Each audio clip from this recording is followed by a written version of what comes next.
Shalom, mari kita dengarkan pengumuman sepekan Gereja GBS Kapernaum, Surabaya. Ibadah Raya Minggu 23 Oktober 2022 akan dilayani oleh Ibu Gembala. Ibadah Baskara Sawah Kamis 20 Oktober 2022 akan dilayani oleh Bapak Stefanus Pulu STH. Ibadah Yud Sabtu 22 Oktober 2022 akan dilayani oleh Bapak Stefanus Pulu STH. Ibadah Wanita Sabtu 22 Oktober 2022 akan dilayani oleh Ibu Alvina Pindarano. Ibadah Sekolah Minggu setiap hari Minggu pukul 11 siang. Bagi Bapak Ibu yang memiliki anak, silakan sekolah Minggu pukul 11 siang. Perpuluhan daftar BCA dan nomor rekening 06400 45825 atas nama Samuel Ibowo. Persembahan Gereja dan Diakonia daftar BCA dan nomor rekening 040 693916 atas nama Samuel Ibowo. Persembahan Gereja dan Diakonia daftar WOV dan nomor HP 0838 579 33010 atas nama Samuel Ibowo. Persembahan Gereja dan Diakonia daftar Shopee dan nomor HP 0857 8149 3390 atas nama Samuel Ibowo. Persembahan Gereja dan Diakonia daftar dana di nomor HP 0857 8149 3390 atas nama Samuel Ibowo. Untuk setiap video ibadah raya dapat dilihat di Facebook dan YouTube GBS Kapernaum Surabaya. Jangan lupa subscribe ya. Kami segenap pengurus dan jemaat GBS Kapernaum mengucapkan selamat ulang tahun bagi yang berulang tahun di bulan ini. Tuhan Yesus Kristus memberkati. Bagi Bapak Ibu yang rindu di Berarti Selam dapat mengambil formulir pendaftaran di Bapak Gembala Sidang. Bagi Bapak Ibu yang rindu didoakan dapat menghubungi Bapak Gembala di nomor 0838 579 3010. Sekian pengumuman. Tuhan Yesus Kristus memberkati.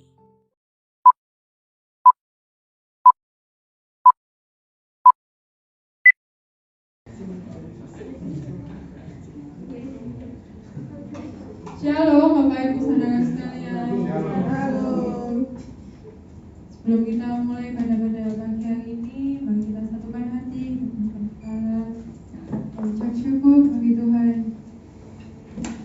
Bapa, terima kasih Engkau sungguh baik dalam kehidupan kami Tuhan. Kau berikan nafas kehidupan bagi kami Tuhan. Hingga hari ini Tuhan, kami bisa di tempat ini Tuhan. Kami kembali untuk memuji Engkau Tuhan. Hati kami Tuhan, tutup hati kami Tuhan, buka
terjadi di hidup kami Tuhan. Kami benar-benar takut Tuhan karena Engkau selalu hadir di setiap kehidupan kami. Pertolongan Tuhan tidak pernah terlambat Tuhan.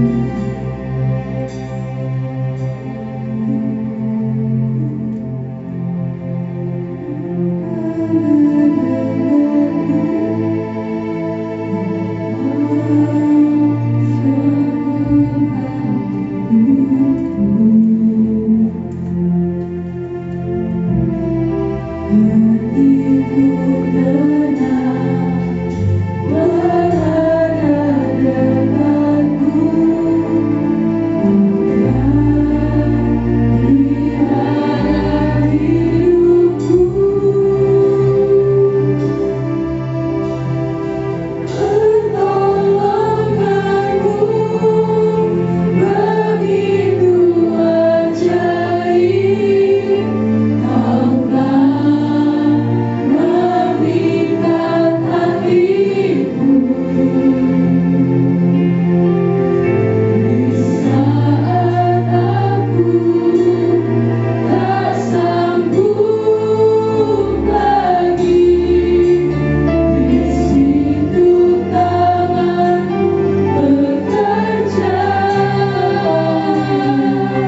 Sertakan kami puji dan muliakan nama Engkau lebih dalam lagi Tuhan.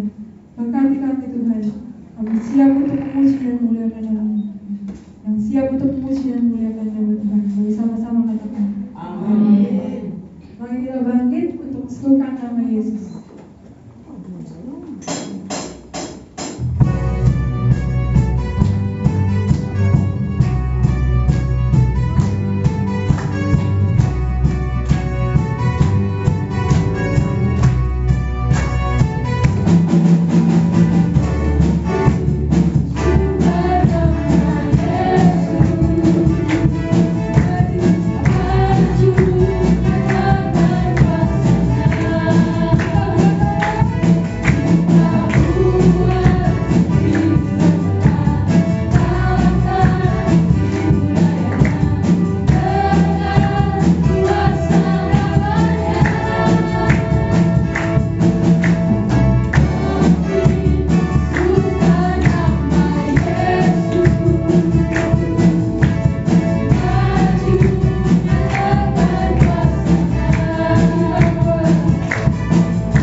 Ya, kita akan masuk dalam pujian sebelum kita mendengarkan firman Tuhan.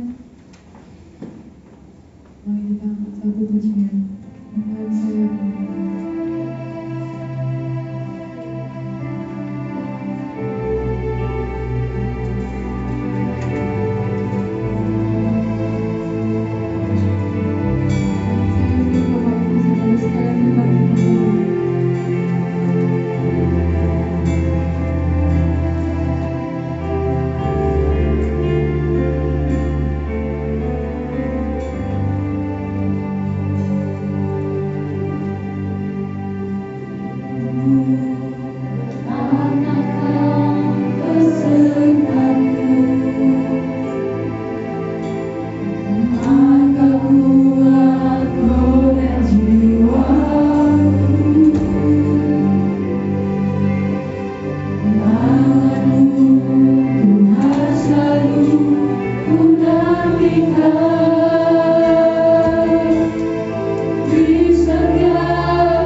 kami, menyelamatkan kami. Kami yakin percaya apa yang sudah Tuhan mulai, pekerjaan yang indah dalam kehidupan kami masing-masing, Tuhan akan meneruskannya hingga pada akhirnya Tuhan Yesus menyatakan kepada kami, datang yang kedua kali ke bumi ini. Kami tetap berada di dalam iman yang teguh, dalam kasih yang sempurna, dan dalam pengharapan yang tidak pernah berakhir, yang selalu mengharapkan pertolongan daripada Tuhan. Terima kasih Tuhan, terima kasih kita.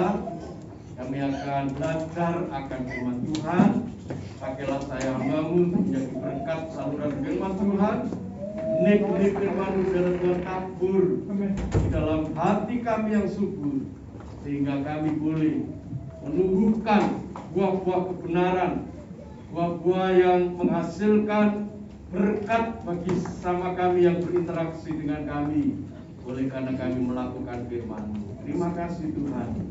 Dalam nama Tuhan Yesus, nama yang kekal, persembahan kami sambut firman Tuhan. Dalam nama Tuhan Yesus, mari yang percaya bersama-sama kita katakan amin. Haleluya. Silakan duduk Bapak Ibu Saudara. Shalom. Haleluya. Tuhan.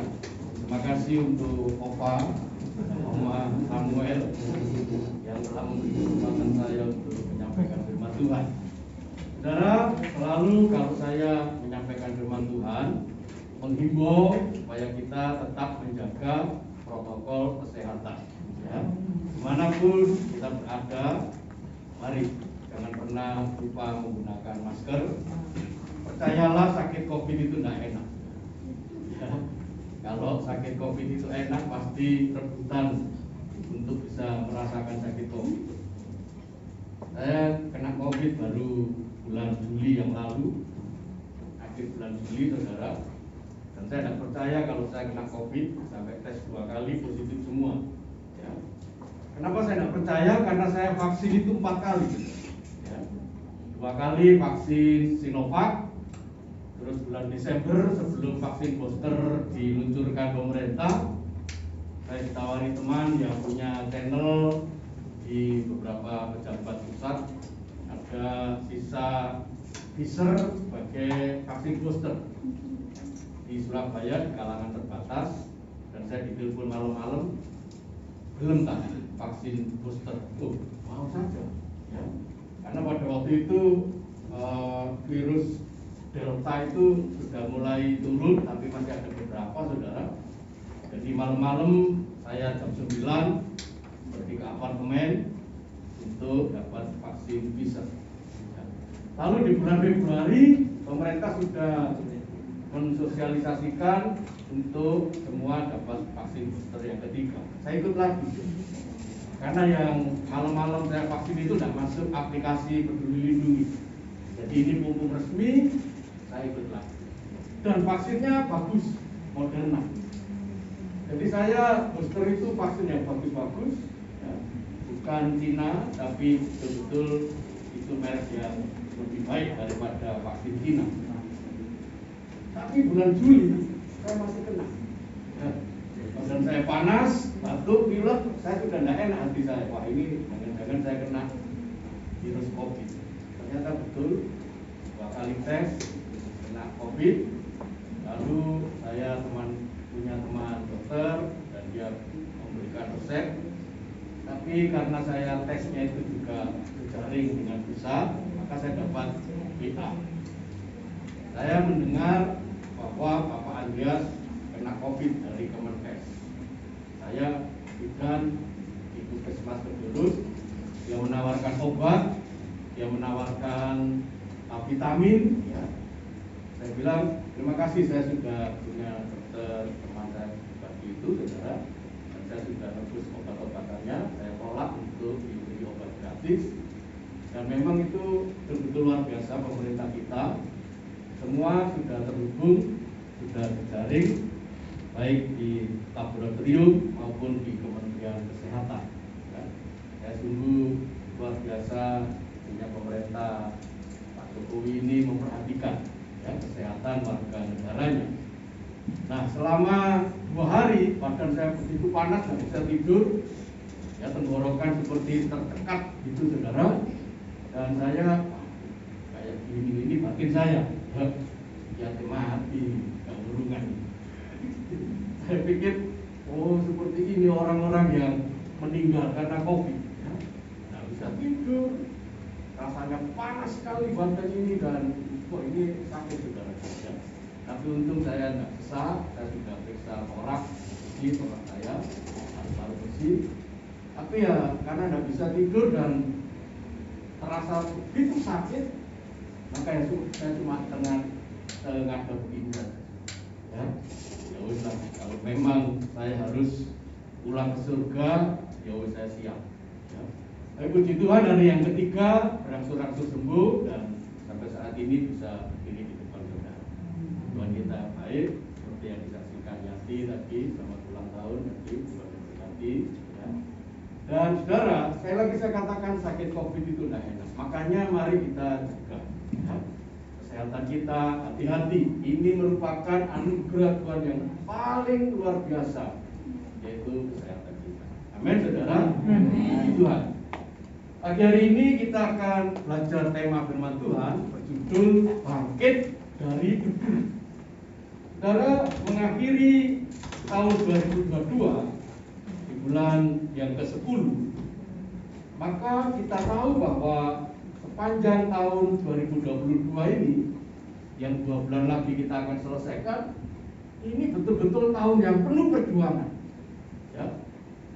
Selesai COVID tahun 2021, masuk tahun 2022, saya sudah punya perasaan, wah ini tahun yang pasti nggak lebih baik daripada tahun 2021. Ternyata betul. Ya. Begitu luar biasa, saya sebagai salah satu pimpinan perusahaan di pelayaran di Surabaya ini, kami merasa bahwa apa yang dialami oleh dunia usaha juga tidak terlalu baik. Persaingan semakin ketat, harga-harga juga kita sulit untuk bisa naik, ya. Bahkan biaya-biaya begitu tinggi. Persoalan yang begitu berat dan kehidupan yang betul-betul tidak mudah, apalagi untuk ibu-ibu yang ada di tempat ini, istri saya, semua merasakan bagaimana kesulitan dalam mengatur keuangan rumah tangga. Tapi mari kita belajar dari sebuah kitab yang diberi nama tokohnya sendiri, yaitu kitab Ayub.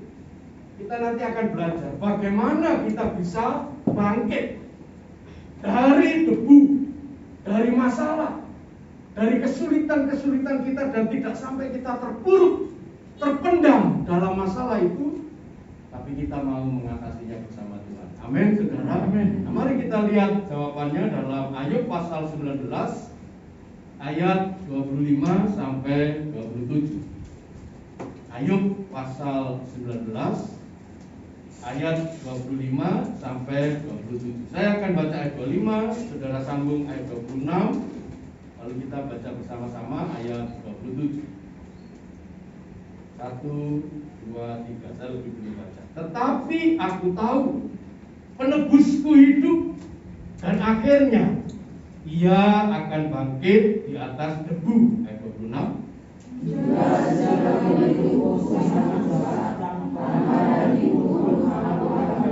Ayat 27 kita baca sama-sama. 1, 2, 3. Ya, aku sendiri akan melihat, memihak kepadaku, mataku sendiri menyaksikannya, dan bukan orang lain. Hati sanubariku merana karena rindu. Kitab Ayub temanya adalah mengapa orang benar menderita. Ini sebuah pertanyaan yang mewarnai kitab Ayub. Isi daripada kitab Ayub ditulis dalam satu pertanyaan yang singkat. Mengapa orang benar menderita? Ayub, tokoh yang diceritakan dalam kitab ini, adalah orang benar. orang yang bergaul dengan Allah, menjauhi kejahatan. Bahkan Alkitab menulis dia adalah orang saleh. Tapi kenyataannya dia menderita. Kita Ayub di samping menceritakan tokoh yang kontroversial, orang benar tapi menderita. Pikiran kita kan orang benar pasti hidupnya baik, ya toh? Tidak menderita, tidak bisa disentuh oleh kuasa gelap. Kenapa? Karena dia orang baik, orang benar, bukan? Tetapi kitab ini luar biasa. Dia menceritakan seorang tokoh yang benar tapi menderita. Di samping tokohnya luar biasa, bentuknya kitab Ayub juga luar biasa. Bentuknya itu dua hal. Yang pertama hikmat.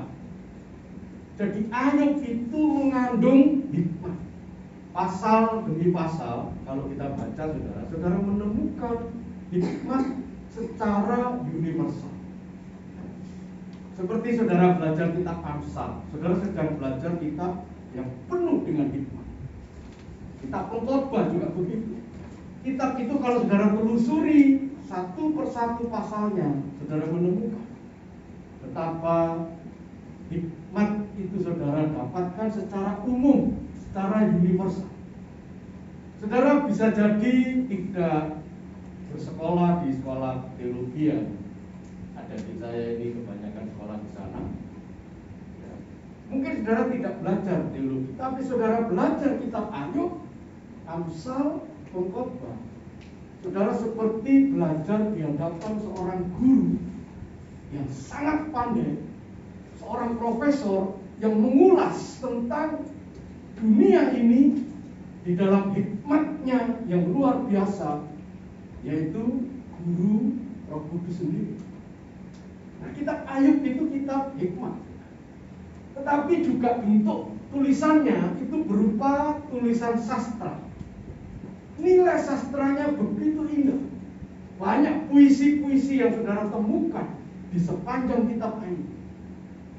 Kalau saudara senang dengan sastra, saudara bisa membaca kitab ini, mendalaminya, dan mengagumi. Indah sekali tulisan dari kitab Ayub. Coba tampilkan lagi ayat 25. Saudara bisa menemukan adanya tulisan sastra yang indah, tetapi juga hikmat yang nanti saudara temukan. Ayub berkata begini, tetapi aku tahu penebusku hidup, dan akhirnya ia akan bangkit di atas debu. Saudara, satu ayat ini saja, ini saudara bisa mengerti, mengambil maknanya dengan begitu dalam. Kenapa dalam? Karena ini pasal di tengah-tengah periode kehidupan Ayub yang menderita. Ayub diberkati, ternaknya ribuan, pasal 1. Ayub dipulihkan, pasal 42. Bahkan diberkati dengan ternak kekayaan 2 kali lipat. Tetapi kehidupan di tengah-tengah berkat ini, kita menemukan Ayub tiba-tiba miskin, anak-anaknya mati semua, lalu dia sakit kulit yang begitu berat, sehingga dia harus mengambil pecahan daripada kaca atau beling dan menggaruk kulitnya yang begitu gatal, panas, dan pedih sekali. Dan ketika teman-temannya, sahabat-sahabatnya melihat kondisi Ayub, mereka menangis. Saudara lihat, di tengah-tengah berkat-berkat yang melimpah, ada periode kehidupan yang begitu menderita, begitu luar biasa, dan membutuhkan ketekunan daripada Ayub. Tetapi di tengah-tengah penderitaan itu muncul sebuah pengakuan, tetapi aku tahu. Kata aku itu adalah bentuk dari singular atau tunggal dari kata ganti orang pertama, aku. Bukan kami, banyak orang bukan, tapi aku. Aku secara pribadi tahu. Kata tahu ini bukan sekedar mengetahui dengan mata, menyaksikan dengan mata, tidak. Tetapi kata tahu yang dipakai di sana dalam bahasa aslinya yada. Kata yada ini adalah mengenal secara intim. Ya, di sini ada opa oma saudara-saudara, opa Samuel dan istrinya. Ini tidak sekedar saling mengetahui satu dengan yang lain. Apa hobinya, apa kesukaannya masing-masing, bajunya yang disenangi yang seperti apa. Tidak, saudara. Mereka suami istri ini, gembala saudara, tidak sekedar saling tahu. Tetapi mereka ini kalau dalam Alkitab ditulis seperti Ayub yang menulis kata tahu itu yaitu yada. Mereka berhubungan secara intim sebagai suami istri, hubungan yang begitu dekat, memakai hati, memakai rasa, jiwa, tidak hanya dengan mata, tidak hanya dengan sentuhan tangan, tetapi kita dengan suami atau istri kita itu berhubungan dengan rasa, dengan jiwa yang begitu dalam. Saudara lihat, di tengah-tengah penderitaan yang begitu dalam, Ayub menyampaikan pernyataan, tetapi aku yada. Aku mengenal secara intim. Aku mengenal dengan jiwa, dengan rohku, bahwa penebusku. Saudara mau bangkit dari masalah? Saudara mau bangkit dari persoalan-persoalan yang mungkin sekarang hari-hari ini kau hadapi? Dalam pergumulan yang begitu berat, saudara, yang pertama-tama, poin 1 kita belajar. Kita harus mengerti hubungan kita dengan Tuhan. Poin yang kedua nanti kita belajar hubungan kita dengan masalah yang kita hadapi.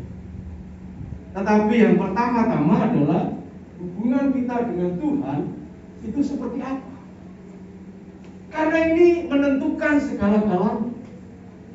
Kalau hubungan saudara itu baik, seperti hubungan Ayub dengan Tuhannya, maka hubungan saudara dengan masalah yang kita hadapi, itu tidak akan sangat berpengaruh dalam kehidupan kita. Saudara, yang sangat menarik, Ayub ini hidup sejaman dengan Abraham. Ayub bukan orang Ibrani, keturunan Abraham. Keturunan Abraham atau Ibrahim itu disebut Ibrani. Ya. Karena Ayub ini sejaman dengan Abraham, bahkan penelitian ada yang menyatakan sebelum Abraham, Ayub sudah lahir. Ayub ada berasal dari tanah Uz, itu tanah Edom, ya. Wilayah dari Esau. Cucu daripada Abraham itu ada 2, yang dari Ishak, Esau dan Yakub. Yakub tinggal di Israel dan keturunannya juga disebut Israel itu, saudara. Tetapi Ayub ini adalah tinggal di wilayahnya Esau, di tanah Aram. Jadi kalau saudara belajar kitab Ayub, saudara tidak sedang belajar kitab Ibrani seperti kitab-kitab perjanjian lama yang lain. Tapi saudara sedang belajar kitab yang nuansanya itu Arab. Ya. Banyak istilah-istilah yang ada di tanah Arab itu diambil oleh Ayub dan ditulis dalam kitab Ayub. Nah, saudara-saudara, satu hal yang tadi saya katakan, poin yang pertama menentukan semuanya adalah hubungan kita dengan Tuhan. Ayub menderita. Ya. Ayub dalam keadaan yang terpuruk, betul-betul seperti di dalam debu. Ya, betul. Tetapi satu hal yang Ayub tahu, penebusku. Kata penebus di sini, saudara, Kalau dalam konsep kita seperti Yesus penebus kita, menebus dari dosa, menebus dari segala kejahatan, menebus dari maut, dan memberi kita hidup kekal. Itu konsep penebusan di dalam pikiran kita orang Kristen. Tapi dalam pikiran Ayub, kata penebus itu adalah pelepas dari hutang. Dan kata penebus itu didapat dari seorang kerabat, seorang sanak keluarga yang sangat dekat, famili, yang punya kemampuan, punya hak, dan punya kewajiban untuk menolong anggota keluarganya. Jadi kalau saya misalnya berkerabat dengan Pak Samuel Wibowo, dan saya dalam kondisi sulit seperti Ayub, banyak utang, terlilit masalah yang begitu berat, maka di budaya Ayub dan budayanya Abraham, Pak Samuel sebagai kerabat famili saya yang dekat harus dan memang dituntut, saudara, untuk bertanggung jawab, menolong saya, karena saya ini anggota keluarganya. Dia harus membebaskan saya. Pak Andreas, utangmu piro? 20 juta, dan saya tidak bisa membayar. Yois, ini ada uang 20 juta, kamu lunas. Nah, ini penebus. Jadi dalam konsep waktu itu, penebus adalah seorang kerabat dekat yang wajib menolong anggota keluarganya yang dalam kesulitan.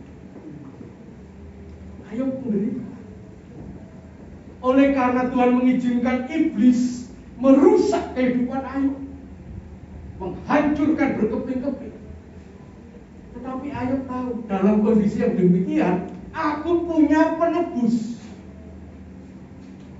Aku punya kerabat yang bertanggung jawab menolongku, dan itu adalah Tuhan.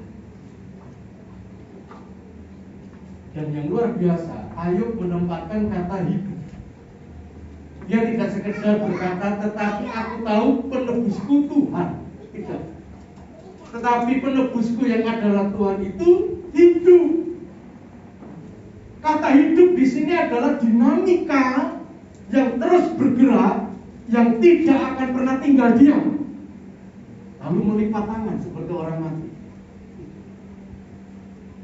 Sampai di sini saya mengerti bahwa ini adalah kitab hikmat kan? Ini adalah kitab sastra yang begitu indah, yang harus saya pelajari, yang Bapak Ibu harus pelajari. Jadi kalau hari Minggu Bapak Ibu pergi ke sini jam 10 pagi, jangan hanya datang untuk beribadah.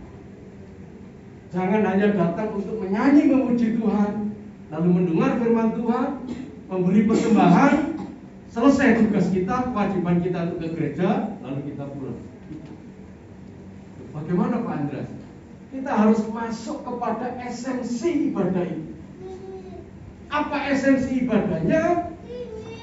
Ini mengajar kita bahwa dalam ibadah kita tidak sedang melakukan ritual, proses ibadah dari awal sampai terakhir, tidak. Tetapi kita menangkap esensinya, yaitu membangun hubungan dengan Tuhan. Katakan bersama saya, membangun hubungan. 1, 2, 3. Membangun hubungan. Ini yang penting. Jadi ketika saudara melangkah keluar dari pintu rumah, aku mau ke gereja. Begitu saudara ambil sepeda motor atau ambil mobil saudara, ketika saudara men-starter mesinnya, saudara pikirkan lebih dulu, aku mau membangun hubungan. Bagaimana sarananya? Sarananya ibadah ini, saudara. Jadi bukan tujuan satu-satunya untuk beribadah, bukan. Tetapi tujuannya yang paling utama, membangun hubungan dengan Tuhan. Sampai saudara bisa merasakan bahwa Tuhan itu penebus, pelepas. Orang yang bertanggung jawab seperti tadi saya katakan, misalnya Pak Samuel adalah keluarga saya. Dia harus menolong saya mengeluarkan uangnya 20 juta untuk membebaskan saya dari hutang. Mengeluarkan saya dari kesulitan. Seperti itulah hubungan kita dengan Tuhan. Sebagai kerabat dekat yang bertanggung jawab menolong anggota keluarganya. Saudara, penebus kita itu hidup. Tadi saya katakan ada dinamika, ada gerakan. Tidak tinggal diam saja, tapi menolong kita, mengetahui kondisi kita, hidup, dan akhirnya ia akan bangkit di atas debu. Kata debu di situ bahasa Ibraninya adalah bumi. Bumi ini sebagian besar materialnya terdiri dari debu. Karena itu ketika Tuhan menciptakan Adam, dia mengambil debu tanah dan membangun, lalu mengembuskan nafas hidup. Kata debu di situ artinya adalah begitu sementara, begitu fana keadaan daripada Ayub, bahkan dirinya sendiri ini fana. Debu. Ada yang kontras di sana, hidup dan debu. Kata hidup di sana penuh dinamika, bergerak, menolong, tidak tinggal diam. Dan itu dimiliki oleh Tuhan yang kekal, yang disembah oleh Ayub, yang kepadanya Ayub memiliki hubungan yang sangat dekat. Sebagai seorang kerabat yang siap menolong, melepaskan anggota keluarganya yang sulit. Tetapi kita dapatkan dalam satu ayat itu yang kontras antara hidup dan debu. Saudara, kita tahu bahwa kehidupan kita memang sementara. Bahkan persoalan-persoalan kita juga sementara. Tidak lama. Mungkin di antara kita ada yang belum lama mengalami kesulitan. Ada orang akhir-akhir ini yang kesulitan, saudara. Sepeda motornya hilang. Begitu kaget, waduh kok bisa hilang. Baru saja saya masukkan ke garasi. Garasi sudah di depannya, di dalamnya pagar, di depannya pintu rumah. Dibobol maling. Saya tahu betapa kecewanya, betapa pedihnya.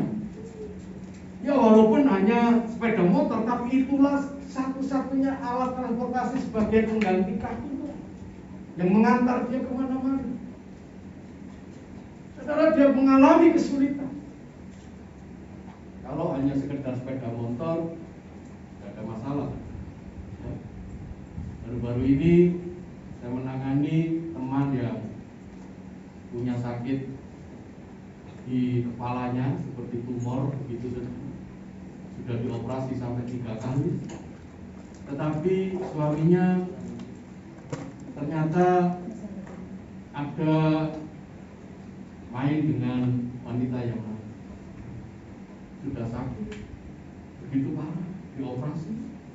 Tapi suaminya tidak cinta lagi, bahkan meninggalkan. Saudara, masalah yang bertubi-tubi seringkali kita dengar, kita lihat di luar tembok gereja ini. Kalau sudah di dalam tembok gereja ini, waduh rasanya ayem begitu saudara ya. Jauh dari masalah, bahkan sudah dekat dengan surga. Kenapa? Ini gereja. Tetapi di luar gereja banyak penderitaan, kesulitan yang bertubi-tubi dialami oleh manusia. Saudara, tapi perhatikan kata ini. Itu adalah debu. Dan penebus kita nanti akan bangkit di atas debu. Terjemahan yang lain dalam King James Version, ia akan menjejakkan kakinya berdiri di atas bumi, di atas masalah kita, di atas yang kita alami secara tadi saya katakan alam. Walaupun Ayub begitu menderita, tapi ada batas. Amin, saudara. Ada batas di mana pasal 42 Tuhan memulihkan keadaan Ayub. Ayub 42 ayat 10. Mungkin baik kita baca untuk menyatakan bahwa kata debu ini hanya sementara. Ada batas di mana masalah kita selesai. Ayub 42 ayat yang ke-10. Lalu Tuhan memulihkan keadaan Ayub. Perhatikan kata memulihkan. Itulah saat di mana persoalannya selesai, penyakitnya sembuh. Setelah ia meminta doa untuk sahabat-sahabatnya, dan Tuhan memberikan kepada Ayub berapa, saudara? 2 kali lipat dari segala kepunyaannya dahulu. Jadi tadi saya sebutkan, ini berkat yang luar biasa, Ayub pasal 1. Ini berkat yang lebih luar biasa, Ayub 42. Tapi di tengah-tengah berkat yang hebat-hebat yang dialami Ayub, yang mengalami penderitaan yang begitu parah. Tetapi kita lihat, ternyata ada batas, bahwa penderitaannya memang hanya seolah-olah yang sementara waktu, yang pada akhirnya Tuhan bangkit, berdiri, menolong dia, melepaskan kesulitan. Saudara, satu hal yang saya bisa saksikan di sini adalah kondisi cucu saya yang nomor 3, yang paling kecil. Ketika kami diberkati lagi, cucu yang ketiga sama-sama terus perempuan, 1, 2, 3 itu perempuan semua, saudara. Saya sangat-sangat senang. Ya, walaupun cucu saya belum ada yang laki-laki, tapi saya senang sekali. Karena anak ini begitu cantik, luar biasa dan lucu. Ya. Tapi suatu saat dia sakit, dan dokter anak yang merawat dia ini kok curiga. Ya. Saya kok kepingin merongsen kepala daripada Rebecca, namanya Rebecca. Lalu cucu saya ini dirongsen, dan ada ditemukan sedikit bintik begitu di bagian otaknya, dan katanya dokter ini yang membuat mama papanya khawatir, anak saya dan mantu saya, dan saya pun juga jadi khawatir karena ini kami dihadapkan kepada masalah. Di depan kami ada masalah kesehatan cucu saya ini. Dokter berkata, anak ini bisa terganggu, ya, otaknya. Bisa juga sering step, ya, karena pada waktu dia sebelum dironsen itu memang ada sedikit step. Lalu saudara-saudara, istri saya yang mendampingi di USG itu, di ronsen itu, dia bilang, mana Pak, ini cucu kita seperti ini. Sudah saya mantap berkata, kita bawa terus dalam doa. Ya. Ayo kita terus berdoa, bergumul sampai Tuhan memberikan kesembuhan untuk kita. Saudara, percayalah bahwa masalah kita ini hanya debu. Katakan bersama saya, hanya debu. 1, 2, 3. Hanya debu sementara, dan pasti ada batasnya. Ini memang sulit untuk kita pahami kalau kita tidak punya hubungan dengan Tuhan. Tapi kalau kita punya hubungan dengan Tuhan, kita tidak pernah takut terhadap masalah. Tadi Yati menyanyikan pujian, kita akan menyerah pada apapun juga, sebelum ku coba semua yang ku bisa. Ini lagu menjadi kesaksian saya. Hari ini saudara, cucu saya sudah berumur 2 tahun lebih. Nanti bulan Maret tahun depan, April tahun depan, dia berumur yang ke-3 tahun. Sekarang tidak pernah sakit, cucu saya. Tidak pernah panas, tidak pernah menggigil sampai step. Yang luar biasanya, Dia ini pintar sekali ngomong. Dulu memang tidak ada omongannya sama sekali. Itu yang membuat saya khawatir. Apa karena dipengaruhi oleh bintik yang ada di kepala itu, atau bagaimana? Dia jarang sekali ngomong. Tapi sekarang ngomongnya luar biasa. Dia suka film anak, ya, itu yang lagu Let It Do itu, saudara. Dia bisa menggerakkan sambil menyanyi-nyanyi begitu, saudara. Dan ini merupakan kesaksian yang begitu luar biasa bahwa Yesus, penebus kita, bangkit di atas ke. Yang kedua, kita belajar, poin yang kedua adalah hubungan kita dengan masalah. Di ayat yang ke-26, ayat 26, Ayub pasal 19. Juga sesudah kulit tubuhku sangat rusak. Ingatlah bahwa Ayub menderita sakit kulit yang begitu luar biasa. Para medis Kristen yang mengerti soal kesehatan kulit, saudara, mendiagnosis Ayub ini tidak hanya sekedar sakit kusta, tapi dia menderita kanker kulit stadium akhir. Kanker kulit yang begitu parah, yang kita mencatat dari batok kepala sampai ujung kaki, semuanya tidak ada yang sehat. Kulitnya sakit. Tapi lihat, saudara, dia berkata begini, di tengah-tengah sakit kulit itu, juga sesudah kulit tubuhku sangat rusak. Dia tidak menyebut penyakitnya secara general, secara umum tidak, tetapi dia menyebut secara spesifik. Juga sesudah kulit tubuhku sangat rusak. Juga sesudah penyakit kulitku ini tidak tersembuhkan. Maksudnya begitu. Sudah tidak bisa lagi aku bertahan. Mungkin nyawaku akan direnggut oleh kematian. Karena sakit kulit yang begitu rupa dan sangat parah. Artinya seperti itu, saudara. Maka lihat apa yang dikatakan Ayub. Tanpa dagingku pun aku akan melihat. Sekarang kita belajar hubungan kita dengan masalah kita. Ya. Kalau hubungan kita dengan Tuhan itu sudah beres, indah, intim, seperti hubungan suami istri itu, saudara, yang memakai jiwa, memakai hati, memakai rasa. Maka kalau hubungan kita dengan masalah kita, itu selalu kita yang menjadi pemenang.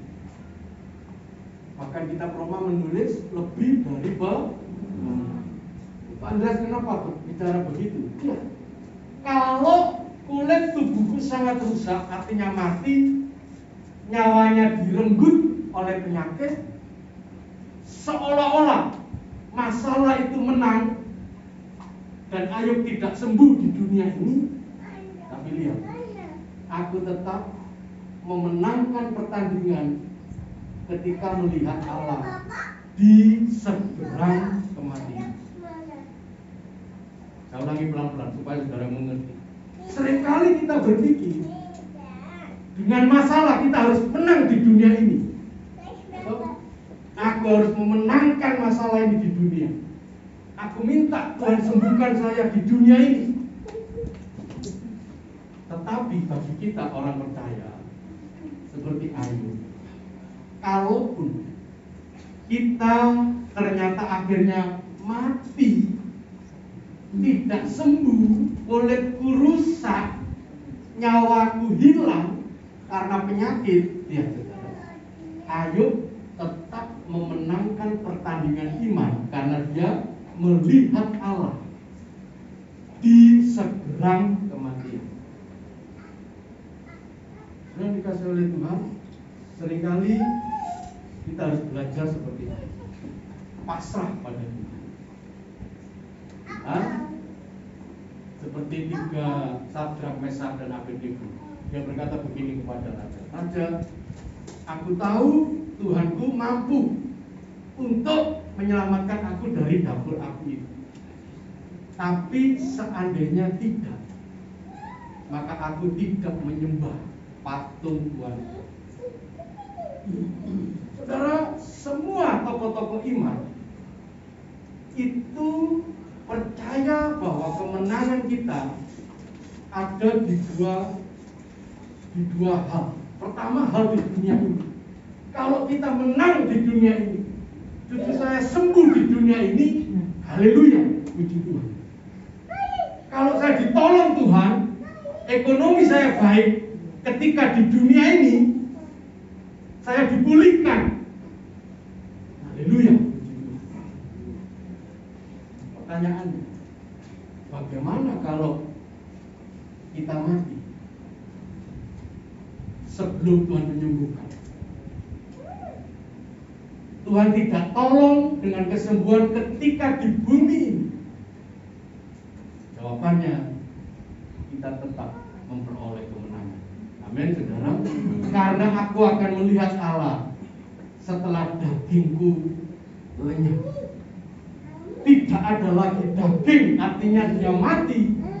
Dia tetap memperoleh kemenangan melihat Allah. Pertama saya belajar kitab Ayub ini mendapat berkat ini. Oh, ternyata kemenangan kita itu ada di dua area atau wilayah. Pertama di bumi ini. Oh, itu saudara beruntung kalau saudara mendapat jawaban selama hidup di dunia ini. Dipulihkan dari ekonomi, disembuhkan dari penyakit di dunia ini, puji Tuhan. Tetapi ketika tidak mendapatkan itu di dunia ini, percayalah, kita tetap memenangkan pertandingan. Kenapa? Karena di seberang kematian itu kita melihat Allah. Kita melihat Tuhan Yesus tetap memberi mahkota. Ini loh mahkota. Mahkota karena di dunia kamu bertekun. Di dunia ini kamu tetap menyembah Tuhan Yesus sekalipun kamu masih sakit. Sekalipun kamu sampai detik-detik terakhir tidak tersembuhkan oleh obat, oleh dokter, oleh rumah sakit kamu dirawat, lalu sampai kamu mati, tapi kamu melihat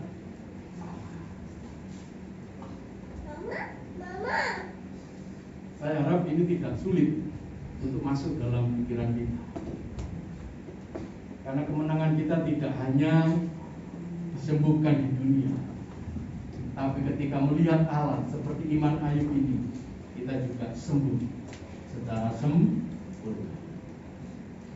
Teman-teman yang kehilangan istri atau suaminya, menulis status.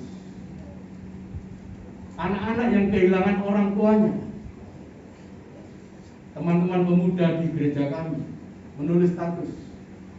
Ketika papanya minggu lalu dipanggil Tuhan karena sakit jantung yang mendadak, tiba-tiba kena serangan jantung, nggak nututi ke dokter, meninggal. Mereka menulis, Pak, Papa sekarang sudah sembuh, sudah melihat Tuhan.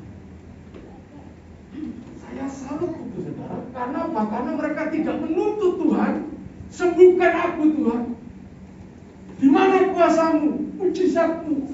Oh, aku disembuhkan dari penyakitku selama di dunia ini. Mereka tidak menuntut itu, tetapi mereka pasrah seperti Ayub pasrah. Walaupun penyakit kulitku ini membawa kematian sangat kerusak, tetapi walaupun tanpa daging, artinya di seberang kematian, aku tetap akan melihat sebuah pertandingan iman yang dicapai oleh orang-orang percaya di seberang kematian. Jadi masalah kita dengan Tuhan itu sangat menentukan, hidup kita dengan Tuhan itu sangat menentukan hubungan kita dengan masalah di dunia ini. Kalau kita sudah beres punya hubungan intim dengan Tuhan, apapun masalah di dunia ini, saudara tidak akan takut. Kenapa tidak takut? Karena aku punya Tuhan yang baik, yang menolong, yang walaupun tidak ditolong di dunia ini, tapi di seberang kematian di sana, aku bisa melihat. Ayat penutup, ayat 27 mengatakan begini, yang aku sendiri, lihat saudara, akan memihak kepada Ayub walaupun kulit tubuhnya rusak. Memihak kepada Ayub, membela Ayub walaupun dia sudah tidak punya daging, dia mati. Tapi Ayub berketetapan, dia tetap memihak kepada. Dan mataku sendiri menyaksikannya, bukan orang lain. Oh, ini keren, saudara. Kata-kata yang mengandung pribadinya Ayub. Aku sendiri, mataku sendiri menyaksikannya, hati sanubariku. Itu bukan merana, kalau dalam bahasanya yang baik itu memerintah. Hati sanubariku memerintah diriku. Bahwa Allah itu memihak kepadamu, Andreas. Itu hatiku yang dekat.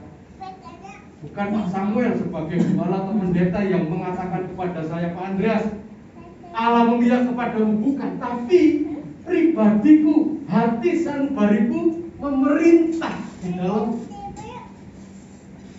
bahwa Allah itu memihak kepadamu. Saudara, biarlah ayat-ayat ini menguatkan kita. Kita tidak akan pernah takut pada masalah. Yakobus pasal 5 ayat 11. Mari kita lihat ayat terakhir sebelum kita menuju Tuhan. Kitab Yakobus pasal 5 ayat 11. Ketika jemaat yang mula-mula mendapatkan hantaman penderitaan yang luar biasa, Yakobus yang menjadi gembala, pemimpin jemaat, berkata begini, sesungguhnya kami menyebut mereka berbahagia, yaitu mereka yang telah bertekun. Kamu telah mendengar tentang ketekunan Ayub, dan kamu telah tahu apa yang pada akhirnya disediakan Tuhan baginya. Lihat saudara, apa kata kunci yang di sini kita temukan? Berbahagia. Ternyata orang yang punya prinsip seperti yang tadi saya uraikan panjang lebar, Ayub 19 ayat 25 sampai 27 yang dipegang oleh Ayub itu tidak rugi, tapi berbahagia. Ayub belum ditolong di pasal 42, tapi pasal 19 dia sudah berkata apa? Penebusku hidup. Walaupun aku mati, kulit tubuhku rusak, tanpa daging, aku tetap melihat Allah. Aku tetap ditolong, dia memihak kepadaku. Mataku menyaksikan, hati sanubariku memerintah diriku. Bahwa Allah memihak kepadaku. Itu orang bahagia. Orang bahagia ternyata bukan orang yang banyak uang. Amin. Tapi orang yang bisa melihat masalah itu seperti apa, Tuhan itu seperti apa, itu orang bahagia. Kata kunci yang kedua adalah ketekunan. Mereka yang telah bertekun, kamu telah mendengar tentang ketekunan Ayub. Kamu telah tahu pada akhirnya yang disediakan Tuhan baginya apa? Pembelaan. Ayub 42. Tapi sekalipun Allah tidak membela di dunia ini, Ayub siap. Aku akan melihat Allah. Seberang kematianku, aku justru memperoleh kemenangan yang luar biasa. Lihat saudara. Karena ditutup begini, Tuhan Maha Penyayang dan penuh belas. Seringkali kalau kita punya masalah, kita berkata Tuhan ini tidak sayang sama saya. Tuhan ini di mana? Tuhan ini apakah cinta sih sama saya? Tuhan ini apakah melihat kepadaku enggak? Ayub mendapatkan kesaksian dari Yakobus bahwa dari pelajaran tentang ketekunan Ayub pada akhirnya disimpulkan begini, Tuhan Maha Penyayang dan penuh belas. Mari saudara kita tangkap pelajaran firman Tuhan, kita masukkan dalam hati kita, dan tidak pernah ada masalah yang menggoyahkan kita, tapi kita tetap yakin Tuhan Maha Penyayang dan penuh belas kasihan. Mari kita baca yang terakhir itu, Tuhan Maha Penyayang dan penuh belas kasihan. 1, 2, 3. Tuhan Maha Penyayang dan penuh belas kasihan. Saya katakan,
kami percaya Tuhan yang penuh dengan belas kasihan dan maha penyayang bagi kehidupan kami. Kerabat yang seperti pada waktu itu bertanggung jawab menolong, melepaskan dari lilitan hutang, dari masalah yang dihadapi anggota keluarganya yang lain. Itulah Engkau Allahku penebus yang hidup, yang tidak pernah melipat tangan, diam saja ketika melihat kami. Kami yakin percaya Kau akan bergerak menolong kami. Terima kasih untuk pelajaran yang penting dari Ayub. Terima kasih biar Allah Roh Kudus mendidik kami terus dalam kebenaran ini. Terima kasih Tuhan, jadikan kami pelaku-pelaku firman, sehingga hidup kami bahagia seperti Ayub yang berbahagia. Di dalam nama Tuhan Yesus, mari sama-sama kita katakan amin. Amin. Haleluya. Silakan ibu saudara. Mari kita akhiri pada kita siang hari ini.